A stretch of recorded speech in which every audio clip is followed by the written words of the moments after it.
Mamtu Kamara i ka dɔn an bɛ munumunu kana kumaso kɔnɔ min ye mandiyaw ye i ka dɔn an b'an jɔ ni da ka joona ni ka sɔrɔ ka sayi kana kumaso kɔnɔ min ye kunnafoni ye i ka dɔn k'a bɔ ka bi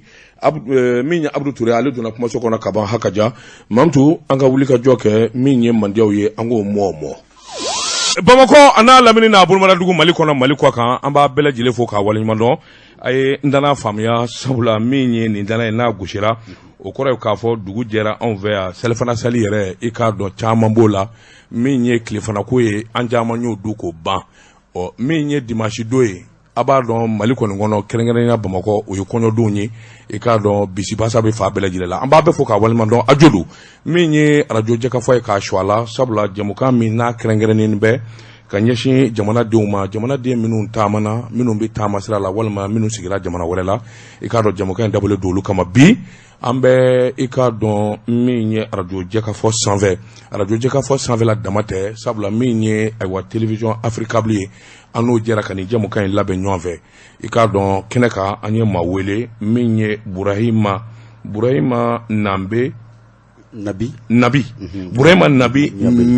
wala Ɲambele ale ye maliden ye min sigilen bɛ New York i k'a dɔn a b'an ka kumaso kɔnɔ an bɛ sɛgɛn lafiyabɔ la o tɛmɛnen kɔfɛ i k'a dɔn Dankɔrɔba ale dogolen tɛ maa na min ye Tijani Mariko ye Tijani Mariko i k'a dɔn ale fana nana wakansi la marakaw ko ten ko wakansi ale nana wakansi la an y'a fana salo kana an ka kumaso kɔnɔ an ka se ka kuma ka baro kɛ i k'a dɔn maliyɛn minnu bɛ jamana kɔ kan sabula n'i ye Ameriki ani Faransi ta i b'a ye k'a fɔ o ye jamana fila ye minnu tɛ kelen ye dɔ ye Amerikɛn jamana ye dɔ ye tubabu jamana ye nka a kɛwalew ni wulikajɔw ni cɛsiriw kɔnɔ maliyɛn dasilen bɛ nin bɛɛ lajɛlen la an b'a bɛɛ fo ka waleɲuman dɔn ɲininkali la min ye Abudu Ture radio jɛkafɔ ani Daba Tunkara caméra la Jules ani Sinali Tunkara Africable to a la i k'a dɔn nɛgɛw kɛrɛfɛ min ye radio jɛkafɔ Ahmed Jakite a lajɛ i ka kɛnɛ ɲama fifa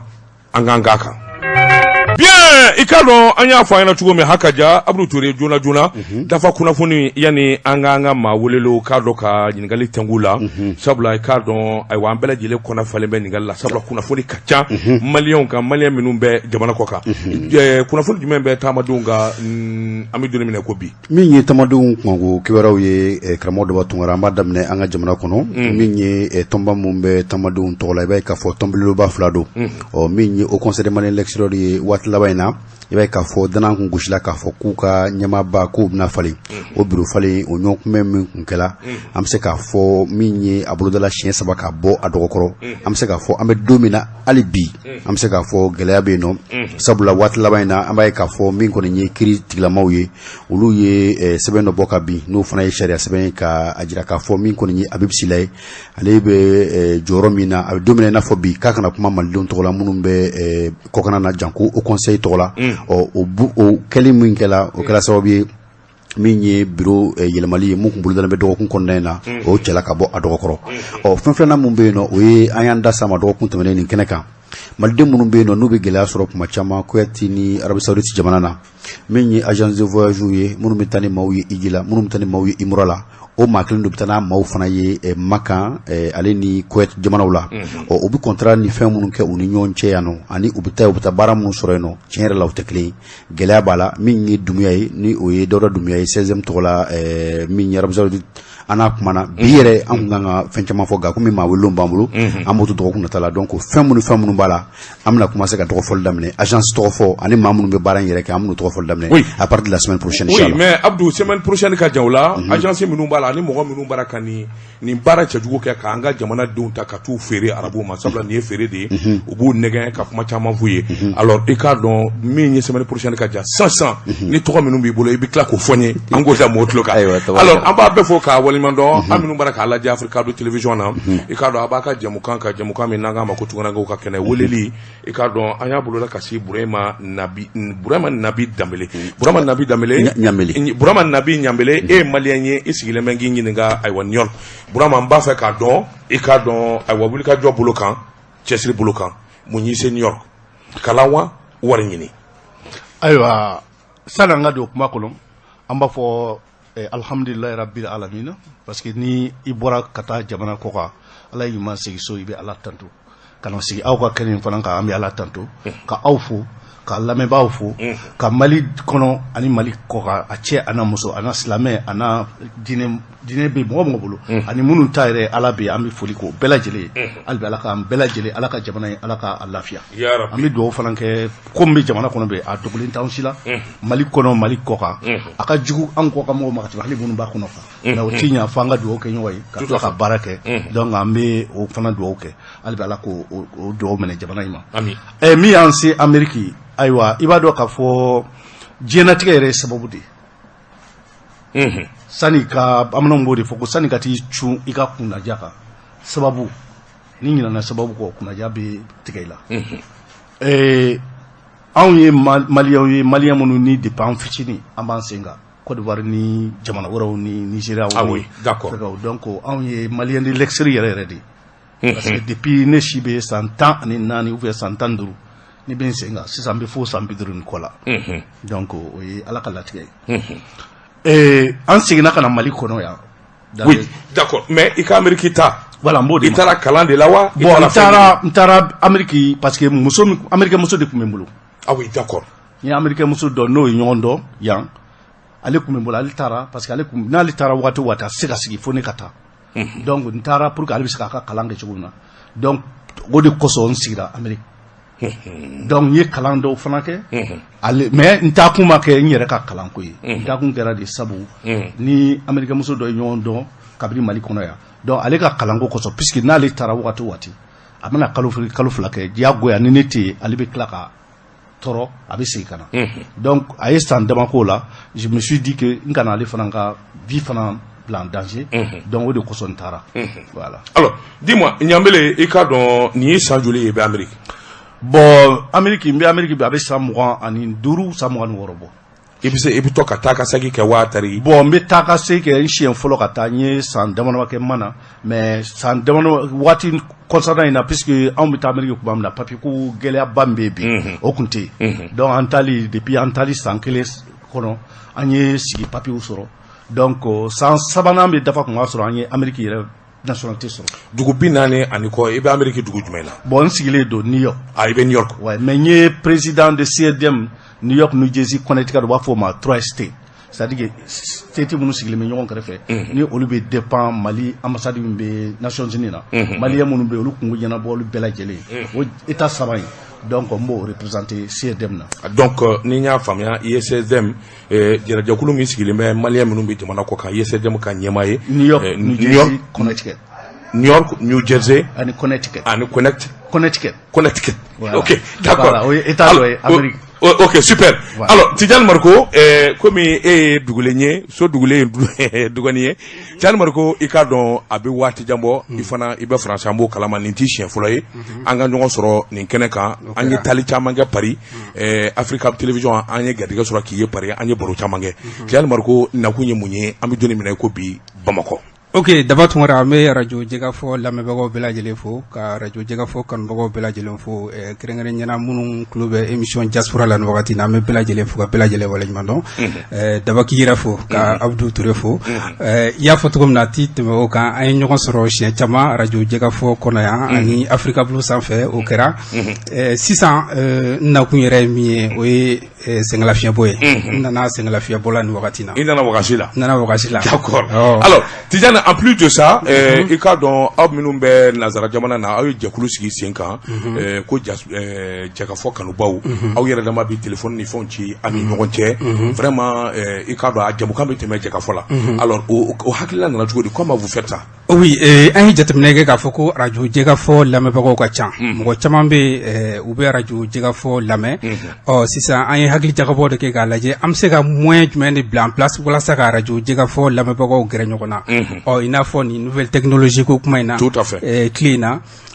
an miirila ka groupe WhatsApp de sigi an ye groupe WhatsApp sigi an bɛ to ka annonce kɛ radio la mɔgɔ ka téléphone numéro di mɔgɔw b'a kuma mɛn n'u y'a kuma mɛn u b'an wele an b'u ka numéro don groupe kɔnɔ sisan o wagati la fo groupe nana wara Ok. Groupe warala ka wara an ka can mɔgɔ 100 ko bi an bɛ mɔgɔ 200 magɛn dilan wagati na a bɛɛ radio jɛgafɔ lamɛnbaga ye a bɛɛ radio jɛgafɔ kanubaga ye i n'a fɔ animateur ni technicien bɛɛ kanubagaw b'a la quoi bon groupe in sigira a ma dabɔ animateur kelen kama a ma dabɔ animatrice kelen kama a ma dabɔ technicien kama a dabɔra de ko radio jɛgafɔ bɛɛ lajɛlen n'i ko ko radio jɛgafɔ ka di ye quel qu'en soit i bɛ émission min lamɛn i bɛ se ka don groupe in na radio jɛgafɔ émission yɛrɛ bɛɛ bɛ jigin a kɔnɔ donc on est parti de ça an ye a yɛlɛma ka kɛ association an bɛ don min na i ko bi sisan an y'an ka récépissé sɔrɔ Faransi quand même an y'a kɛ association radio jɛgafɔ international ah ben c'est super radio jɛgafɔ kanubagaw international donc an ka récépissé b'an bolo an ka numéro de sirène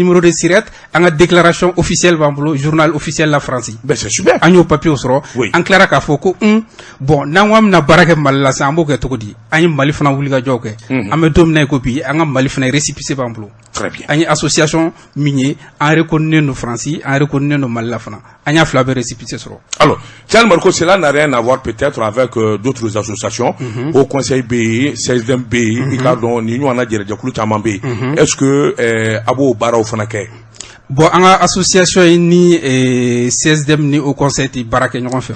fɔlɔ u ti baara kɛ ɲɔgɔn fɛ fɔlɔ parce que an ye humanitaire faranta kan donc o kɔrɔ tagalen ɲɛfɛ an b'a fɛ ka dɛmɛ sira de ta ka dɛsɛbagatɔw dɛmɛ muso cɛsabagatɔw denmisɛnnin falatɔw an bɛ fɛ ka o de don an ka baara kɔnɔ voilà c'est basé sur l'humanitaire aussi voilà donc mis à part je suis dans le CSDM je suis le secrétaire à la mobilisation de CSDM France. Très bien. On va revenir. Ça, j'aime bien ça parce que, alors, il y a un moment, il y a un mangan qui il n'a pas qu'on a fondé dans la mahana à Bella Gilefo. Alors, Michel Nyamele, Munumuka, Nyeshima, Michel Nyamele est malidien et s'il est New York à Bissamouga en Kobo. New York Sigi, à Malien Minumbe, à Sigi Babulu Chugodi, à Bignon Chugodi, à Bignon Trabo Chugodi. D'abord, Ambi Fou. Nkmala ka Mali kono ani Mali ko de bɛɛ lajɛlen fo ani minnu sigilen bɛ New York sisan an bɛ yɔrɔ min na an b'a fɔ New York ka bɛɛ lajɛlen ka fɔ an ɲuman bɛ Mali la vraiment merci beaucoup a ka bonya a n'a ka karama la an bɛ ɲɔgɔn sɔrɔ i b'a dɔn Maliyɛn mana taa yɔrɔ o yɔrɔ o tɛ New York kelen ye o tɛ Faransi kelen ye ni Maliyɛnw kɛra yɔrɔ o yɔrɔ la a bɛ ɲɔgɔn ɲini ka fara ɲɔgɔn kan absolument d'abord i bɛ taa sɔrɔ Maliyɛnw b'u association créée village association région association ani commune association et b'olu ye par exemple ne yɛrɛ filɛ nin ye association dɔ b'an bolo an b'a fɔ ma association Bananbulonba Bananbulonba o tɛ dɔwɛrɛ o ye bananka fɛn fɛn n'a bɛ kɔ kan ah oui d'accord Amérique t'o la France t'o la Chine t'o la an bɛɛ on a plus de 1000 personnes an bɛ social media b'an bolo an bɛ communiquer et puis à plus de ça an bɛ cotisation fana sara an b'a ɲini fana mɔgɔw fɛ par exemple ni écolesow tiɲɛlen don an ka duguw la puisque Bana ye dugu 80 ni dugu 6 ye quand même hein ouais ah oui d'accord Bana c'est vers Sikasso ou Bana c'est dans le cercle de Bougouni qui devient maintenant la région de Bougouni la région de Bougouni tout à fait Bana veut être un cercle auquel nous sommes en train de nous battre et donc mais faut laisser Dogo commandant préfet Mbedoko puisque a b'an dɛmɛ o baara la an bɛ profiter ka radio fana na ka foli lase ale ma ani télé la donc n b'o foli lase an ka préfet ma ani bananka fɛn fɛn n'u y'u sen don o la pour que bananka se ka kɛ cercle ye an b'o foli n'o karama lase o ma o k'a dɔn fana k'a fɔ an natɔ don wa an b'u dɛmɛ fana an seko n'an dabayira dan na donc Maliyɛnw an bɛ ɲɔgɔn sɔrɔ o cogo la à côté de ça aussi i yɛrɛ da sera ma sisan association belebele minnu bɛ yen n'o ye i n'a fɔ CSDM ni Haut Conseil olu fana bɛ Maliyɛnw fara ɲɔgɔn kan fɛnkɛ la mais o tɛmɛnen fana anw fɛ État Amérique Maliyɛn n'an ko an bɛ kuma dɔw la anw tɛ a jate Maliyɛn dɔrɔn na parce que Amérique ye fédération de et puis jamana min don fana a ka bon ka tɛmɛ jamana caman kan donc Maliyɛn kelen i kungo tɛ se ka fɛnkɛ donc wagati dɔ la an bɛ taa fo africain bɛɛ bɛ se ka fara ɲɔgɔn kan cogo min na donc ne min bɛ kuma ni ye yan nɔ j'ai eu la chance ka baara kɛ ni an bɛ commune min kɔnɔ o b'a fɔ o ma ko Bronx est quartier belebele. Tout à fait. Ça fait 1,900,000 personnes. On est Bronx kono. Donc on a un aussi là-bas. En bas pour où Ngodo Eli où que au Falang commune président. Ok. Bon au commune président nous y a bas pour mon bureau président. On a été la première personne parce que wati do temena 2009, 2008, 2007 nous na. Ni kuye Africain fanundo ka tama dugu kono. Ou bien nous mo beta monsieur la faïda fait. espagnol denmisɛnninw ni américain noir denmisɛnninw tun bɛ mɔgɔw attaquer parce que u ka fani kɔsɔn donc an ye nana ka na ye k'a fɔ o problème an tɛ se ka continuer o la an ye New York k'a daminɛ gouverneur la ka na maire la an ye bɛɛ fara ɲɔgɔn kan ka forum belebele dɔ kɛ au nom de la communauté africaine o de la an ye organisation dɔ créer k'a fɔ o ma ko African Advisory Council c'est-à-dire que africain groupe fɛn fɛn n'a bɛ o boro kɔnɔ o New York City kɔnɔ ni kungo bɛ africain da la o bɛ se ka dɛmɛ cogo a kɛra polisi ko ye o a kɛra tribunal ko ye o a kɛra so ko ye o a kɛra kɛnɛya ko ye o a kɛra denmisɛnninw ka lamɔli ko ye o parce que i b'a dɔn États-Unis fana organisation dɔ b'u fɔ ko ACS min bɛ denmisɛnninw ka marako kɔlɔsi denbaya kɔnɔ tuma dɔw la u bɛ dɔw yɛrɛ den bɔ su la donc o mɔgɔ minnu ni olu den bɛ bɔ su la maintenant o sariya an b'o ɲɛfɔ mɔgɔw ye cogo di fo mɔgɔw ka faamuya pour que u k'a dɔn k'a fɔ u bɔra jamana min u nana jamana min na fɛn dɔw bɛ yen u kan ka mun faamuya pour que u ka mara ka se ka kɛ cogo min na bon o jamana yɛrɛ fana kɔnɔ ACS fana organisation min don gouvernement fédéral de ta don mais n'aw farala ɲɔgɔn kan donc o mɔgɔ ninnu fana olu tɛ se ka tile ka taa an ka mɔgɔw ta parce que u bɛ ɲininkali kɛ k'a dɔn k'a fɔ ok ni mɔgɔw ninnu est ce que hali ka denmisɛnnin corriger est ce que o juguya ye wa o tɛ juguya ye wa ou bien ni cɛ nana sisan ka na da kɔnkɔn e muso bɛ so i b'a dɔn anw fɛ an ka diinɛ la par exemple muso tɛ tile k'a ɲɛ jɔ cɛ la ou bien ka cɛ tɛgɛ siri bon kuma dɔ la américain fɛ ni e ye ne ɲininka ni ne m'e filɛ a b'u kɔnɔ ko n bɛ ka fɛn dɔ dogo i la donc o la an b'o ɲɛf'u ɲɛna fana u k'a dɔn k'a fɔ anw ka culture ni olu ta différence dɔ b'u ni ɲɔgɔn cɛ donc san'u ka mɔgɔ minɛ dɔrɔn parce que a tigi e ye ne ɲininka ne m'e jaabi ni ɲɛ ye parce que n ye n kun biri parce que pour eux n'i y'i kun biri dɔrɔn i bɛ ka fɛn dɔ de dogo donc an b'o olu bɛɛ ɲɛfɔ olu ɲɛna pour que u ka faamuya pour que jamanadenw an ka africain denw ni maliyɛnw bɛ se ka lafiya cogo min na donc an b'o baara caman kɛ New York ani Ɲamele tu m'as dit kuma daminɛ na i ko i ka Amérique sɔrɔ sababu kɛra américain muso dɔ de ye ça veut dire que denbaya b'i bolo Amérique non denbaya tɛ n bolo Amérique ah oui mais américain muso in n bɛna ɲɛfɔ parce que je crois que c'est très important américain muso in ni ne ye ɲɔgɔn dɔn yan nɔ mais a y'a sɔrɔ maliyɛn muso fana bɛ n bolo ah oui d'accord donc den fila tun bɛ n'o cɛ donc maliyɛn muso bɛ n bolo tubabu muso fana tun bɛ n bolo donc a fila bɛɛ tun bɛ n bolo a waati la ok mais komi nin taara n'a taara waati bɛɛ a tɛ se ka sigi donc n taara yen mais n taalen awa kow n'a kɛcogo don awa olu ye famille kow ye an tilala ka fara ɲɔgɔn ka bɔ ɲɔgɔn na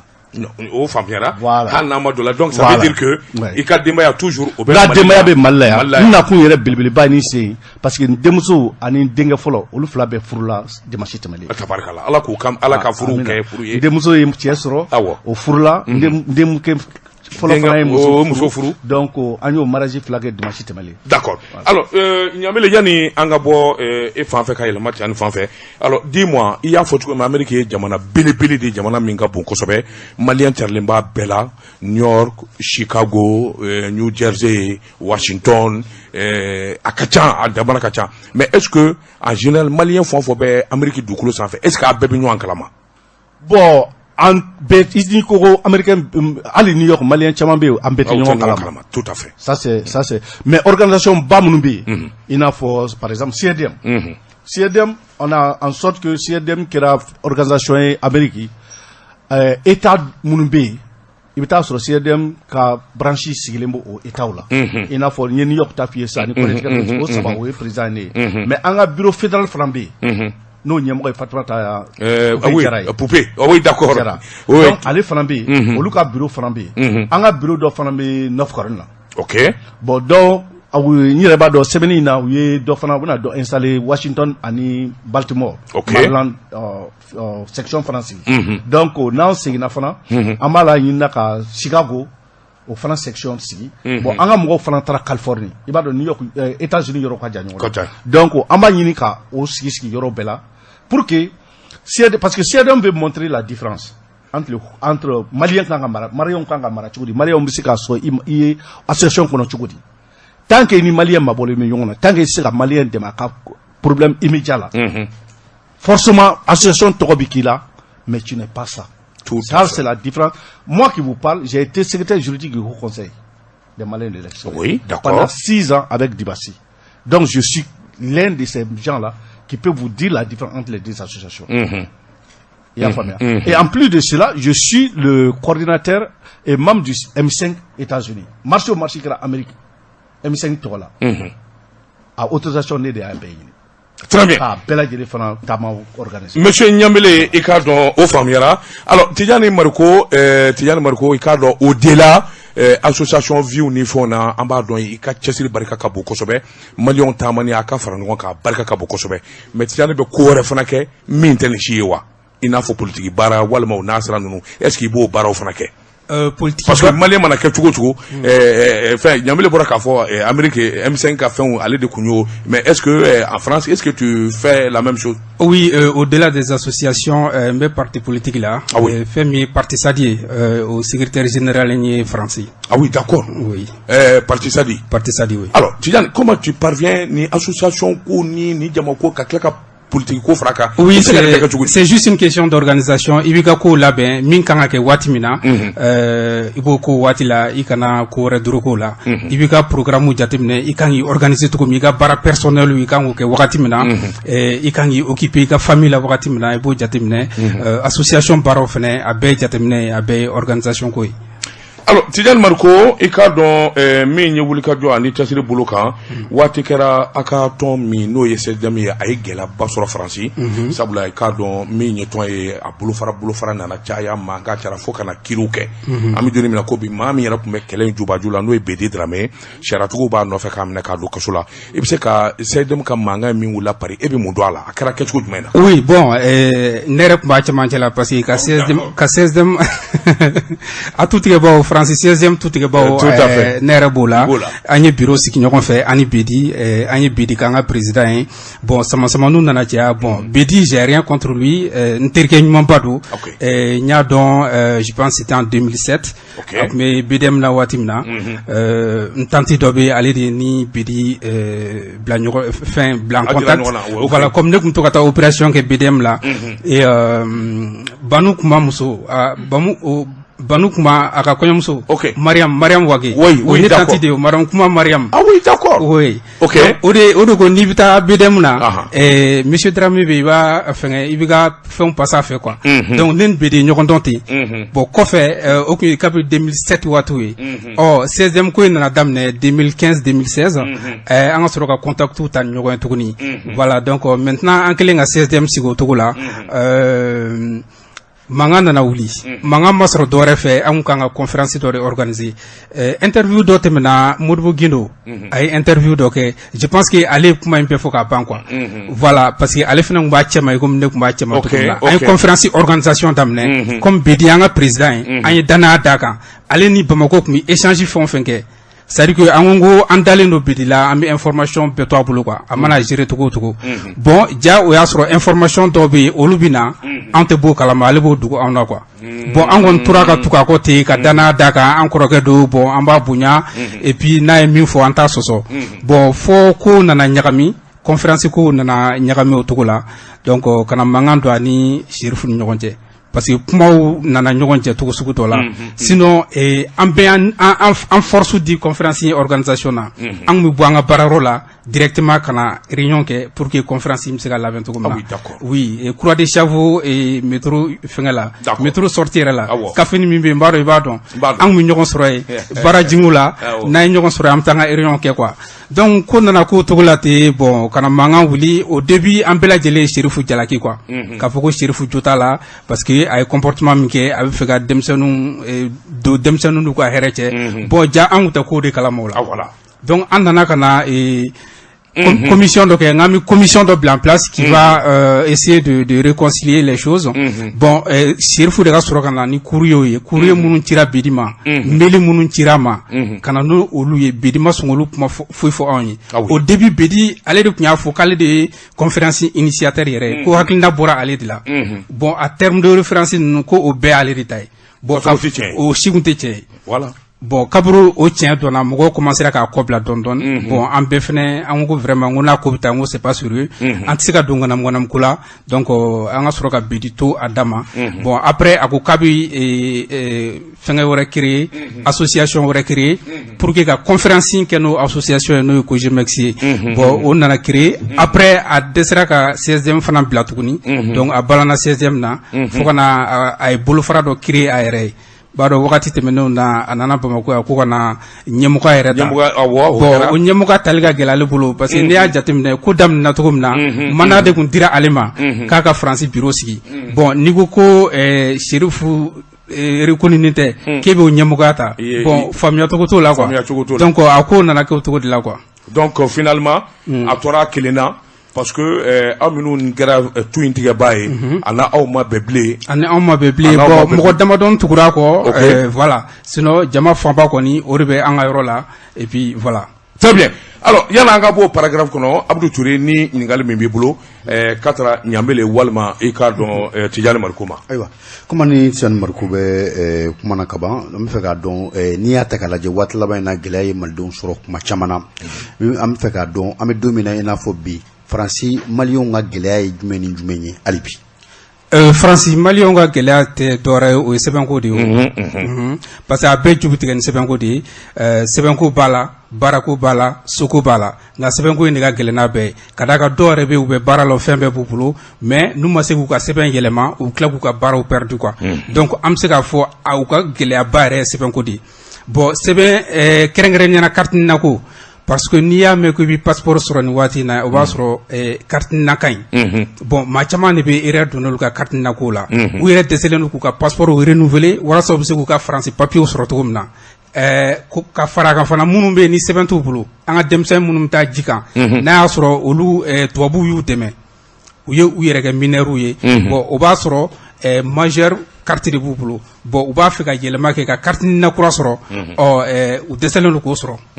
donc minnu bɛ yen sɛbɛn b'u bolo sɛbɛn t'u bolo bɛɛ lajɛlen ka problème yɛrɛ carte nako don sɛbɛnko don oui mais Tijani kɔsa na gouvernement ye kunnafoni bɔ k'a bi k'a fɔ u bɛna recensement kuraw kɛ i k'a dɔn baaraw daminɛna yɛrɛ Faransi est-ce que c'est exact oui mais o kumaw bɛɛ fɔli de a ma daminɛ o u b'a fɔ mais concrètement n'i taara i b'a sɔrɔ baara ma daminɛ u yɛrɛ b'a f'i ye k'a fɔ k'a fɔra a bɛna kɛ mais a bɛ kɛ don jumɛn on sait pas a bɛ kɛ wagati jumɛn a bɛ kɛ kɛcogo jumɛn na i tɛ se ka information jɔnjɔn sɔrɔ nin si kan ok Ɲambele i k'a dɔn nin yɔrɔnin na i bɛ mun sɔrɔ k'a fɔ aw fana fɛ gɛlɛya ko jumɛn bɛ yen en tout cas Europe passeport ko carte nina est-ce que c'est la même chose aux États-Unis bon différence dɔɔni b'u ni ɲɔgɔn cɛ mais carte nina bɛ bɛɛ affecté ok carte nina bɛ Amérique mɔgɔ affecté yɔrɔ min na peut-être que baarako tɛ mais a b'a se k'a tigi affecté a ka papier ko la o ye jumɛn ye i bɛ taa sɔrɔ sisan ni e kɛlen bɛ k'i ka résidence document don n'i ka passeport ye bon a nana ka na temps ta e ka passeport in date nana ka na ban bon maintenant interview sera sisan e kan ka taa sigi immigration ɲɛkɔrɔ k'i yɛrɛ défend bon maintenant Mali e ka Mali passeport date balen don bon pour que américain ka green card di ma sigi papier di ma fo ka taa sɔrɔ i bɔra jamana min na o papier yɛrɛ bɛ valide la fɔlɔ bon donc a b'an ka mɔgɔ caman sɔrɔ o yɔrɔ la bon o la pour que e ka se k'i ka passeport renouveler faut que nina de ka k'i bolo tout à fait bon donc u bɛ an ka mɔgɔ caman tɔɔrɔ donc o carte nina bɛ anw sɔrɔ différence bɛ anw ni Faransi cɛ cogo min na o i n'a fɔ baarako la mais Amérique u t'i gɛn ka bɔ i ka baarayɔrɔ la k'a fɔ k'i ka passeport date banna bon ou bien i ka passeport parce que i ka passeport liélen b'i ka carte nina la Américains mago to i ka carte nina yɛrɛ la yɛrɛ olu t'a dɔn yɛrɛ carte nina ye fɛn min ye o mago t'o la mais u mago bɛ fɛn min na i ka passeport ye bon mais e min ye malien e kɔni b'a dɔn k'a fɔ i ka passeport tɛna se ka renouveler ni nina tɛ n'o tɛ Américains t'i ɲininka i ka nina yɛrɛ la yɛrɛ tout à fait donc Faransi mago bɛ nina la Faransi mago bɛ passeport la parce que nin bɛɛ marché bɛ Faransi bolo donc Mali problème kuma dɔ la n t'a faamuya quoi c'est-à-dire que n tɛ se ka fɛn min faamuya an ka Mali passeport yɛrɛ an ka jamana denw ka passeport ani nina comme o tɛ se ka dilan anw mɔgɔ si tɛ Mali kɔnɔ min bɛ se k'o dilan ko fo ka taa dilan Faransi bon Faransi fana dun b'a dɔn maliyɛn minnu bɛ Faransi pour que maliyɛn dɔw bɛ yen Faransi ye papier d'u ma Faransi b'a fɛ k'olu fana ka baara tiɲɛ donc ne ye ka papier ko t'o bolo maintenant o b'a dɔn fana ni nin ka passeport date banna k'a sɔrɔ carte de séjour b'a bolo o b'a fɔ a kana n'a ka passeport kura ye a dun b'a dɔn k'a fɔ passeport ko tɛ se ka ɲɛnabɔ ni nina tɛ donc ça c'est quelque chose le Mali doit comprendre c'est-à-dire que ni fɛnkɛ dɔ convention dɔ b'i ni mɔgɔ cɛ fo ka se degré dɔ ma kana to o tigi ka se k'i bana tugun i blessé tugun donc fɛn mun b'a to a bɛ blessé n'o ye papier ko ye Mali kun kan ka jamana wɛrɛ ɲini ou bien ka maliyɛnw yɛrɛ ɲini yan mun tun b'a to ni na ko Faransi se ka don ni na ko la n'o tun kɛra maliyɛn minnu bɛ Faransi tɔɔrɔ min b'u kan o tun t'u sɔrɔ quoi o ye ne yɛrɛ ka hami ye. très bien Ɲamele i ka dɔn a faamuyara an balimaw i ka dɔn an b'a da u tulo kan a suwalen bɛ radio jɛkafɔ la min ye Africa Blue Télévision ye i ka dɔn ale fana b'a naga kɔrɔ Ahmed an bɛ munumunu salo kɛ ka jini min ka sɔrɔ ka segin ka na.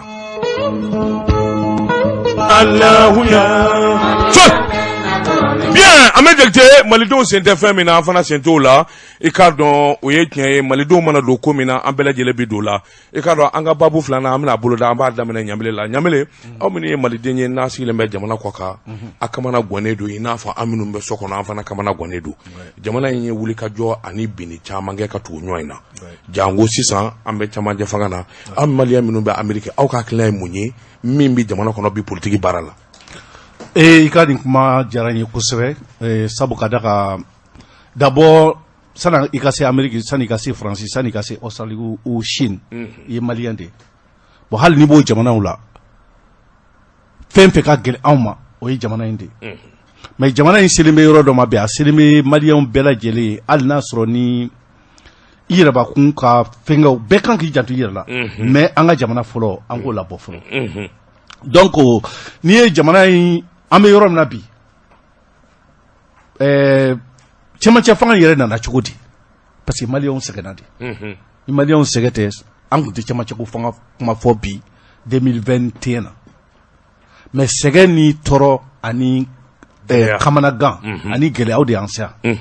donc n'o y'an se yan a ka kan an bɛɛ lajɛlen ka an degu sigi dɔɔni k'a lajɛ mun de kosɔn an sera yan parce que adamaden n'i y'i ka gɛlɛya dɔn ala yɛrɛ kɛ kun ka hakili d'i ma n'i y'i ka gɛlɛya dɔn i k'i se ka fura k'a la ka bɔ gɛlɛya in kɔnɔ sanga n'i tora gɛlɛya in kɔnɔ c'est comme par exemple anw bɛ philosophie dɔ b'anw na et puis n'i y'a jateminɛ c'est à dire que a fɔra sisan ko e ka taa ɲɛgɛnji bɔ ɲɛgɛnji bɔ in de bɛ e permettre ka dumuni di i ka denbaya ma k'i ka denbaya balo k'i ka denbaya kɛnɛya n'i banna k'o kɛ ko parce que i ka nɔgɔlen don n'i ka denbaya ye tɔɲɔ sɔrɔ ala bɛ jigin i yɛrɛ la donc Mali selen bɛ yɔrɔ ma a ka kan bi anw yɛrɛ k'an sigi k'an miiri k'a fɔ Mali selen bɛ yɔrɔ ma a ka kan an ka Mali labɔ dingɛ in kɔnɔ o dun tɛ ɲa fo an k'an yɛrɛbakun bila kɛrɛfɛ dɔɔni ka jamana ni jama ta donc anw fɛ maliyɛn de l'extérieur ko min bɛ Mali kan minnu bɛ Mali kɔnɔ n'a a dimi b'olu sɔrɔ siɲɛ 1 ou bien siɲɛ 2 a b'anw sɔrɔ siɲɛ 4 o ye tiɲɛ ye donc Mali bɔli bi transition pour nous n'i ye ne yɛrɛ ɲininka transition doit prendre le temps waati ta waati o waati ta waati min bɛ Mali yɛrɛ permettre k'a fɔ plus jamais an bɛ segin nin kɔnɔ merci mais o bɛ kɛ cogo min fana na fo an ka institution fortes de sɔrɔ pas des hommes forts mais des institutions fortes tout à fait o bɛ kɛ cogo min na ani fana institution fortes ninnu bɛ se ka mara cogo jumɛn na ni an tɛ segin an kɔ olu a ka kan an bɛɛ lajɛlen ka hakili d'o la je crois que a ye moment donné aw ni anw ani jamanaden bɛɛ lajɛlen je crois qu'an da na se o kuma caman ma je crois que i ka question ma se o ma mais ni kun ye dɔrɔn ka hakili fɔ kɛlɛya bɛ Mali kan o la an bɛ s'a ma alors Tidiane Marko qu'est-ce que tu en penses jamana in ɲɔngirila a binna a wulila binna a wulila bi i k'a dɔn min ye cɛmancɛ fanga ye o sigilen don Tidiane Marko aw minnu bɛ Faransi jamana na a sera ka nin ko in a y'a faamuya cogo di hakilina jumɛn b'aw la bon Daba Tunkara jamana ka binga wuli a y'an faransikɛw tɔɔrɔ kosɛbɛ wa an tɔɔrɔlen don hali bi oui aw ye Gwara Dabaw ye an ye Gwara Dabaw ye hali n'o o k'i cɛ ka bɔ yen parce que binga wuli kun ye jumɛn ye an b'a fɛ an ka sɛbɛnko de ka ɲɛnabɔ plus principalement fɛn min ye sɛbɛnko degun min bɛ an kan halisa a ma ɲɛnabɔ dɛ an bɛ wele da halisa parce que an minnu bɛ kɔ kan kɛrɛnkɛrɛnnenya faransikɛw bon an b'a se k'a fɔ ko ka mɔgɔ bɛɛ an ka degun ye fan fila ye parce que minnu bɛ so yan an bɛ hami olu la o ye kelen ye an fana an ka propre problème fana bɛ yen o fana hami b'an na kosɛbɛ bon surtout an minnu bɛ association na an b'a ye sɛbɛn tɛ minnu bolo u bɛ degun min kɔnɔ ala dɔrɔn de b'a dɔn bon yɛlɛma kun kɛ kun de ye walasa an bɛ se k'an sago sɔrɔ nka halisa an m'an sago sɔrɔ halisa an mago bɛ an ka carte ɲininaw la walasa an bɛ se k'an ka passeport dilan cogo min na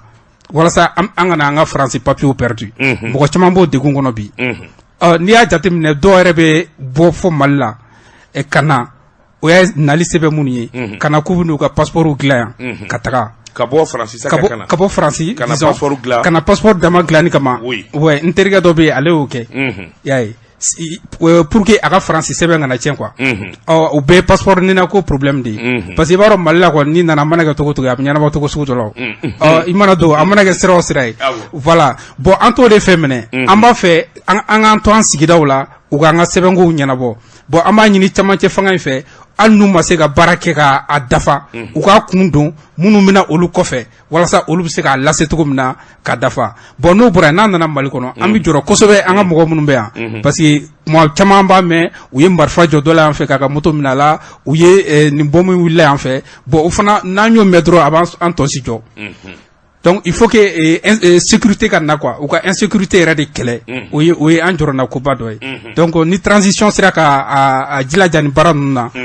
o bi diya an kɔfɛ mɔgɔ ye kosɛbɛ kɛrɛnkɛrɛnnenya an fransikaw alors tellement ko i ka dɔn min ye ɲamele ye New York olu kɔni ka hakilina ye dɔ ka se ka fara caman jɛ fanga kuntala jɛnya kan alors est-ce que aw fɛ Europe vous pensez la même chose bon ni a dɔ bɛ se ka fara kan mais tant que ni a farali a kan n'o de bɛ na ni hɛrɛ ye a ka fara kan kɛ mais ni a farali a kan halisa an bɛ to problème kelen de kɔnɔ fɛn kana fara kan voilà an kumakanw de ye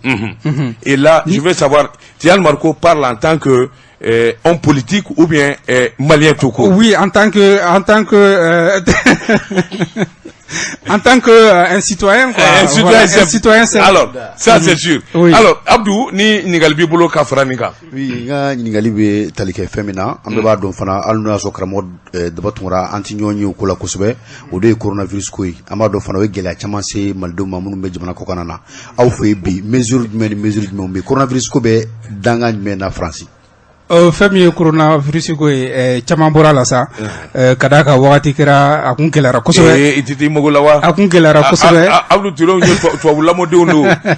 don oui mais là c'est devenu sérieux parce que vaccin ko ne bɛ nɔ san bɛɛ lajɛlen kan ka vaccin kɛ pour que i ka lafiya u kɛlen don k'a don sisan i tɛ se ka bɔ ka taa restaurant na ni m'i ka passe sanitaire yira donc passe sanitaire dun tɛ se ka yira i tɛ se k'o sɔrɔ n'i ma vaccin dose kɛ donc o de bɛ ka ko baga faga bon a bɛ se ka kɛ daba hakilina ye tiɲɛ k'a fɔ foyi tɛ mais est-ce que y'a kɛ ne vaccin kɛ ne première dose kɛ ka deuxième dose kɛ ah oui voilà et en plus n'i bɛna fana i bɛ test covid kɛ quoi f'i ka test négatif yira sinon i tɛ se ka avion ta voilà ne ye n ka vaccin kɛ voilà u bɛ ka yɔrɔ caman wajibiya sisan i tɛ se ka don yen n'i ma vaccin kɛ quoi bon psychologiquement a ka ɲi mɔgɔw ma fana quoi hali n'a y'a sɔrɔ coronavirus ko tɛ tiɲɛ vaccin ko tɛ tiɲɛ mais psychologiquement a ka ɲi mɔgɔw ma. Merci bien. Donc a bɛ siraw dayɛlɛ i b'a fɔ bon n ye vaccin kɛ maintenant n protégé len don d'un côté. Bien sûr. Voilà. Ouais o de ye hakilina ye mais a ko bon an tɛna an yɛrɛ da don la Ɲamele alors aw fɛ yen Amérique Abdou bɔra ka ɲininkali min kɛ i k'a dɔn Tidiane Marco la ɲininkali ɲɛsinnen do i fana ma. Bon je crois que ne ka jaabi ni Marco ka jaabi bɛrɛ tɛna don ni ɲɔgɔn cɛ. Ok. Malheureusement. Parce que anw fɛ i b'a dɔn a juguyara anw fɛ ka tɛmɛ hali France kan a juguyara anw fɛ ka tɛmɛ diɲɛ yɔrɔ bɛɛ kan surtout New York. Ne hakili b'a la 2020 avril 2020 précisément moi j'ai perdu mon père je suis né kun nana en 2019 2020 bɔra ka ne to ne seginna ka taa je crois le 24 janvier ou le 24 février mais le 15 mars yɔrɔw commencera à fermer. À partir du 20, il n'y avait plus rien. Donc, le 13 avril, j'ai perdu mon père. Allah ka hinana. Aminala. Et bien vrai que j'ai toutes les possibilités de venir, mais j'étais bloqué. Donc, dans la sona, nali mikera ni mena ta kata nyeda nga levier kaburukwa ka kla ka saraka bo ka do nyini au bela jelen fe o koko muna aka dugula anga dugula village la na sona arawado mbitawla juma na sona ambo o saraka boke mais covid y fait c'est sérieux c'est sérieux comment mais il faut qu'anga nda do ala ka mo ka famia kusre parce que to jamana la kenya ani farafi jamana kɛnɛya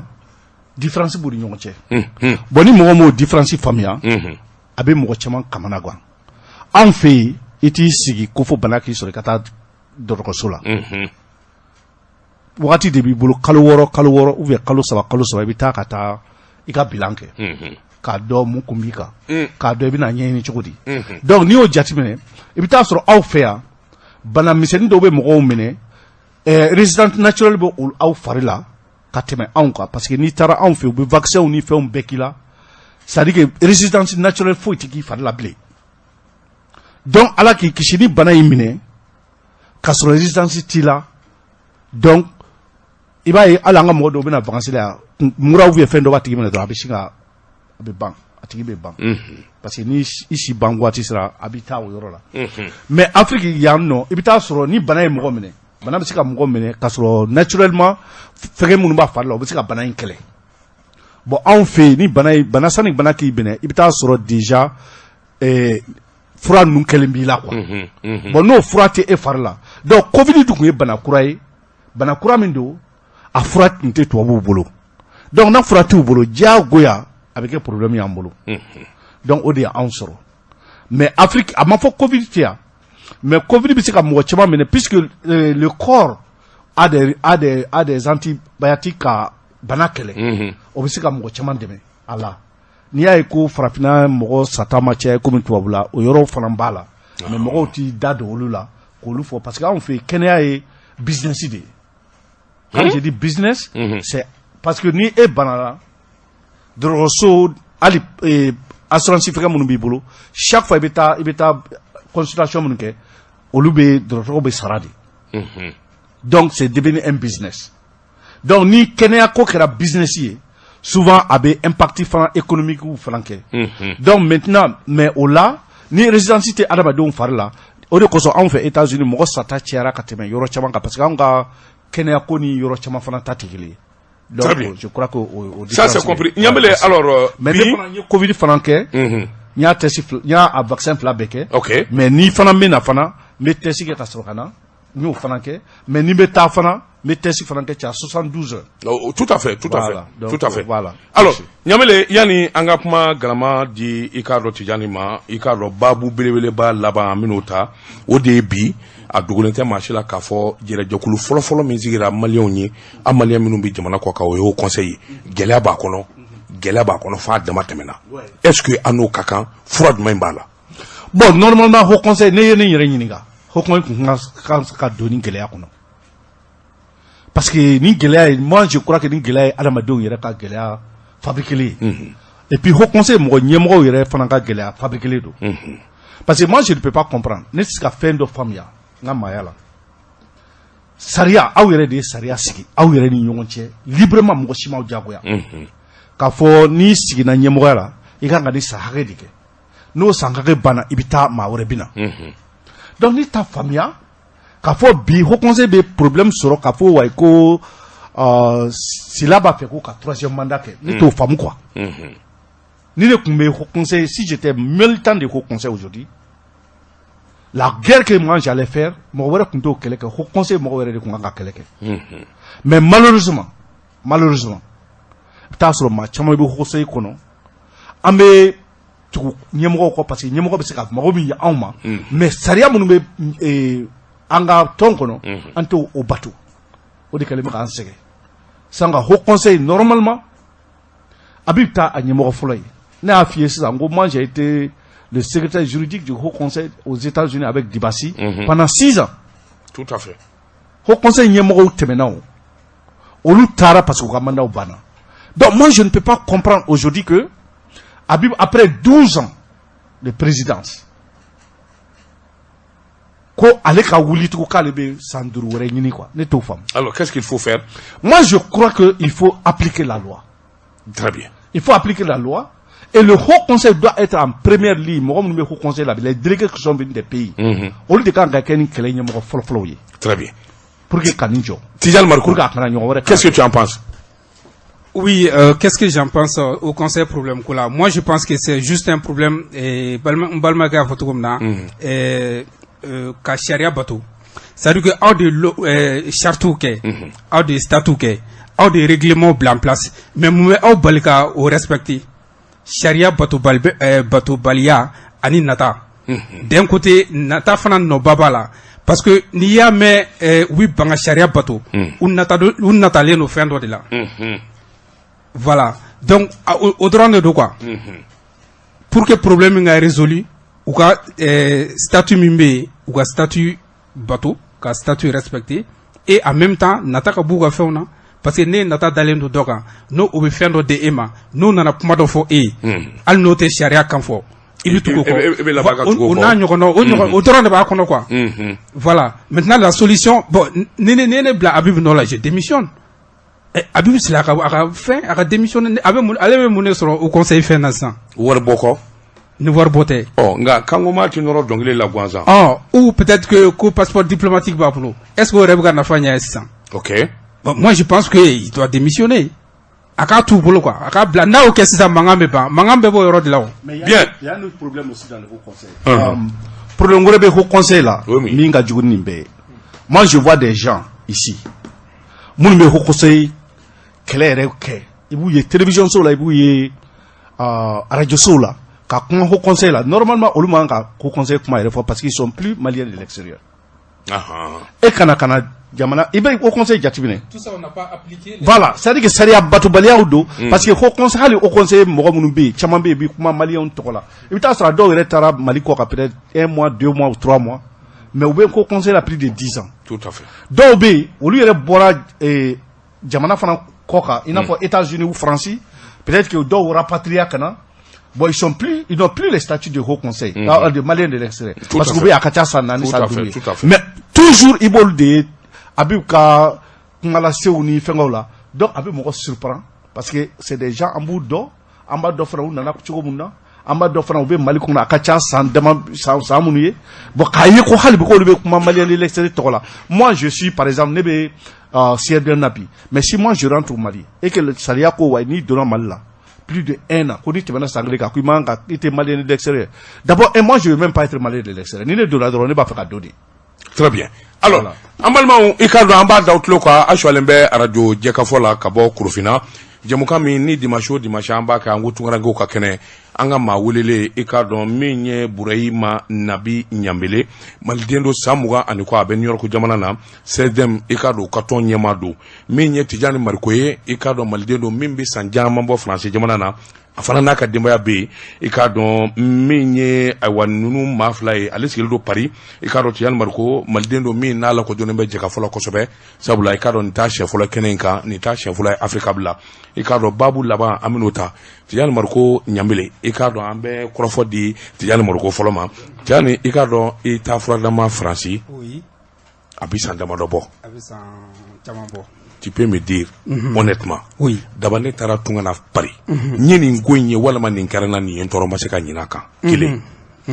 walma ni ngoy ngana nyana walma nyere ni ngoy ka walma ni ensoro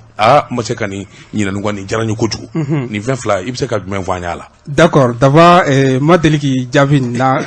kanye folo jamais mini ma mi nyini ganna mini javin ibsinga pasa te kadebe mini javala ganye et mi rende toro Francis Sigila a grand tawati ntawati asronga argent de poche bana ije o kajugu a wakati tike de métro kumta 1,20 abita 1,96 wakati nana ke o 1,20 o kuntene bulo katikita 1,20 kuntene bulo tokoshila parce que c'était somogo yi ntse ka fukol ga warchima bon nana mbura Algérie kana ordinateur kelen ibaro nenga visa ne fembe soro Algérie tout à fait kana juste kana paron laje kataganda na ordinateur kelen ga Algérie ñu féré ah oui katra o war ben na ba argent de poche na ba ali 1,20 ten kwa wati donc o masaka nyino ko o gelea non obe matoro obe matoro awo a contraire fene gram minye o ye kalambane ingénieur soro la master soro la baradam nana ni salaire from misro nkelengo war mugo kelenga compte la awo fom tu nga compte la je ni bene tay parce que ni a converti à 4 millions kalo kelen salaire à 4 millions ngo mango ala de masa c'est Dieu qui est fort ngo ala masaka nyino fana ko il desera 1,20 bi ka klaka quantifa min jaranye o flani min goranye nyoro fana fi tugora merci bien Tijani Mariko alors nyamele wati to manjam alors dis-moi honnêtement ça fait 100 mois ni ko ibe Amérique iye munye minyi toro itafura dama 100 mois kono ni manyina ko mun bɛ yen fana i y'o ye k'o diyara i ye i ma se ka ɲinɛ o kɔ Ɲanbele. Bon ne ye fɛn min ye jamana kɔ kan Amérique sigi la n'a ye n tɔɔrɔ o ye ka maa dɔ kana siri ma Ɲanbele ma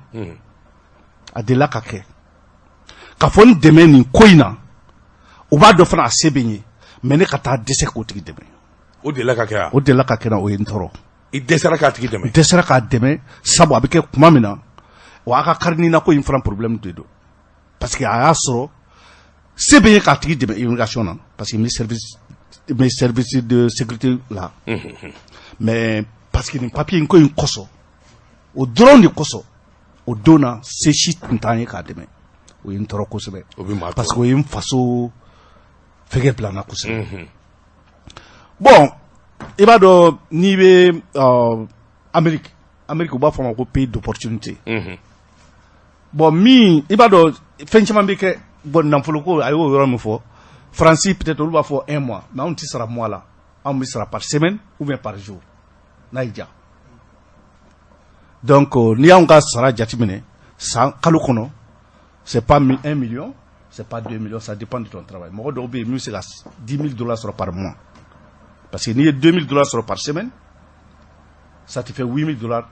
mais ni kalo kɛra semaine 5 ye ça te fait $10,000 donc ce qui fait 5 millions et quelques mais anw ka dépense fana ka ca donc anw tɛ fɛngɛ wari ko tɛ mais fɛn min diyara n ye kosɛbɛ ni n tɛ se ka ɲinɛ o kɔ